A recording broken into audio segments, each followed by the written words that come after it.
સાણંદકા ગામની અંદર એક મોકડ્રીલનું આયોજન કરેલું હતું। એમાં ગ્રામજનો સારો એવો સહકાર રહ્યો।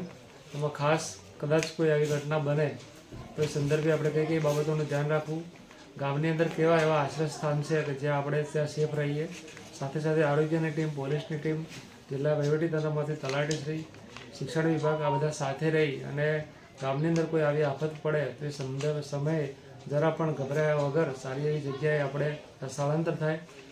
નજીકમાં જે પીએસસી સેન્ટરો હોય તો ત્યાં પણ એને આપણે સારવાર માટે મોકલીએ। જે પણ તકલીફ થઈ છે એની અંદર જે પણ અહીંયા હાજર છે એમને બધાને સમય જરૂરિયાત મુજબ પાણીની વ્યવસ્થા, ખોરાકની વ્યવસ્થા, આ સિવાય પણ બીજી અન્ય કોઈ બધી જરૂરિયાત હોય એ શાંતિથી એમને પરિપૂર્ણ થાય, મળી રહે અને કોઈ પણ પ્રકારના ભય વગર એ લોકો આ જે પરિસ્થિતિ છે એમાં બહાર નીકળે એવી રીતનું આયોજન આજે કરવામાં આવેલું હતું મોકડ્રીલનું। લગભગ સાંજે 7:30 થી 8 વાગે બ્લેકઆઉટ પણ આપણે કરવાનું છે કે જેના કારણે થઈ અને ક્યાંય કોઈ હુમલો કરે તો એ સંદર્ભે આપણે કઈ બાબતોનું ધ્યાન રાખવાનું, આ બધી બાબતોનું ખૂબ સારી રીતે સાણંદકા ગામની અંદર આજે કરવામાં આવેલ છે। આપનો દોન સાહેબ આપનું? મારું નામ કેતન પ્રજાપતિ, જિલ્લા બાળ સુરક્ષા અધિકારી, કલેક્ટર ઓફિસ પાટણ।